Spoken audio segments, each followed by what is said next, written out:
it truly valuable if a woman could tell me You gotta put that phone on it's silent. the watch, bro. Like, It kind of sounds. But Bum ass Apple Watch. but anyway, like I said, I would find it valuable if a woman could say, "Hey, I don't know where we're at right now, but I would really like to be in a relationship with you."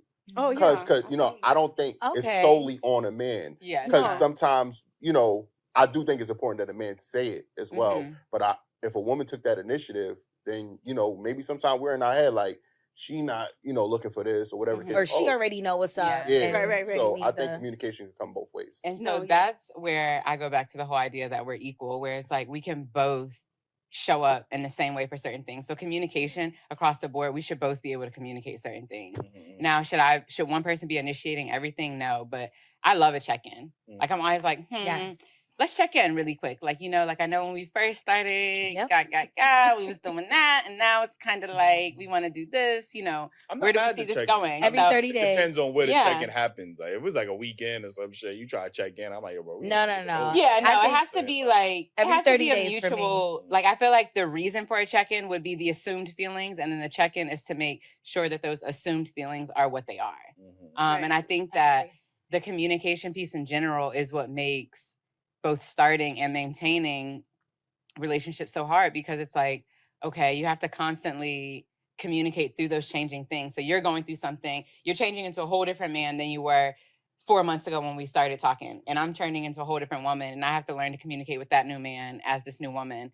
And it can get really, you just have to like really want to be in the relationship. And I think for me, that's like what you always have to ask yourself, like, do I want to be in this? Do I want to be in this? Because it takes effort, and the time that you're investing into that is time that's taken away from other things. And so you constantly have to audit, like, is this working for me? Is this working for me? Is this something that I'm willing to put more into? Yeah.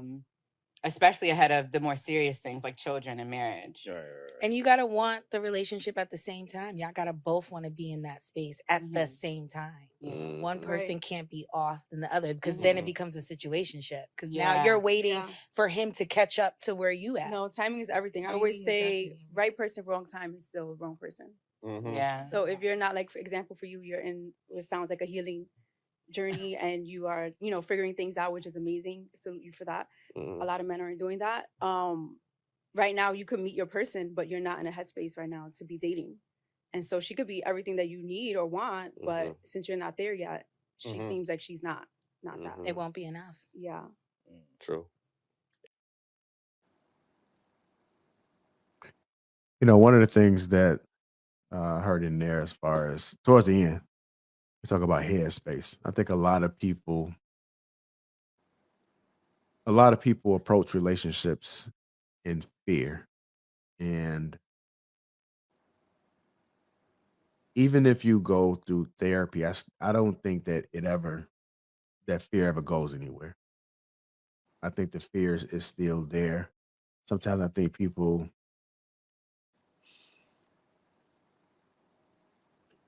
I think some people try to use their healing journey and they're not fully healed as an excuse so that they don't have to endure whatever it is that they're going to endure when it comes to relationships. I think relationships is work.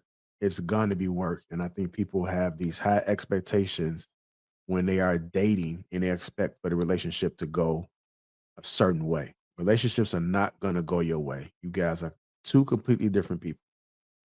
And the older you get, the more experience that you have with good and bad. So when you guys come together, you're going to have to process through whatever it is that you've gone through and whatever it is that you guys are going through.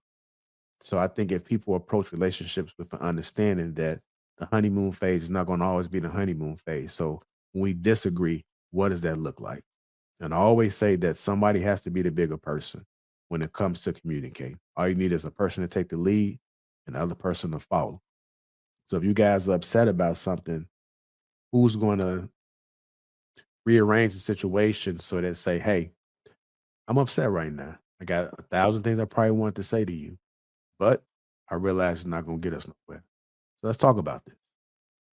What are you feeling? If you guys can understand not to invalidate each other's feelings, then you guys can move forward. And you got to be willing to listen. That's the most important thing. You got to be willing to listen because you can't be upset by the way that person feel. You can try to get an understanding as to why they feel that way, but you can't be upset with it. Obviously, they feel this way for a particular reason. Maybe it don't have nothing to do with you.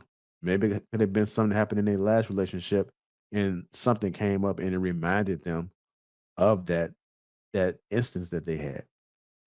But you can never get to the root of the problem because y'all can't even have a conversation because it's just a pure explosion at that point. So I don't that's why I don't think communication, relationships, any of this stuff is hard. I just think people don't have the skill set or let alone the knowledge to be able to process through these things. And everybody think they know everything. You can't tell somebody nothing, especially a stubborn, selfish ass person.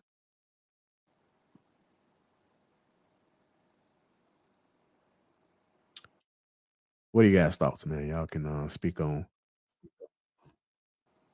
whatever at this Yeah, point. Jay, I didn't like the way he took a shot at King because King's a good guy to me. So I don't think he's a old stubborn ass man. I think he's a good guy, but that's just a different story.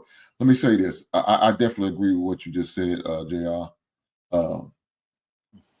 The most important about it is people got to remember it's a two-way street. You got to be able to know how to communicate, but you also, like you said, you got to know how to listen. And that listening part is probably the most important because I know when your spouse is going to say something to you, he's probably going to trigger you or make you feel some type of way. But you got to have the patience and the self-control in order to give them the opportunity to finish whatever they have to say. Make sure they get the opportunity to get it off and get it out fully and completely before you even rebut. You jumping right in there is not going to help. Now it's going to incite the situation and it's going to make it more volatile because you didn't want to get that person a chance to really get their thoughts out because you want to quickly say and respond to whatever they had to say. And so now they're going to feel like you're being disrespectful or else you just don't care enough for me to even hear me out. And so that's not good. care. Right on. That's Aisha. I see you over there smiling. What you over there thinking? Seeing a cloud above your head. I just think that a relationship just takes two people, right? And I think that when we get into these relationships, I think JR said it, it's never about you, it's always about the other person. And I think that people literally forget that in relationships. And from my experience, people just don't want to go through anything. They literally think that it's just going to be all sunshine and rainbows. And as soon as a storm comes, they be ready to hightail it. This ain't working. I'm ready to go. This like there's no work put into any type of relationships anymore. It's like this ain't working. Let's just call it quits. Let's just go. And I think that's like the biggest challenge these days in the illusion that there are so many options. You know, I think that we often get on here and we say, oh, it's not enough men out here. Oh, it's not enough women out here. So if we're saying this, then why are we why aren't we choosing the people that are right in front of us? You know, I think that to myself often, especially with like the groups that we hang with and the things that we do. Like these are good people around us every day, but we don't choose these people. You know, it's always a reason why we don't choose these people.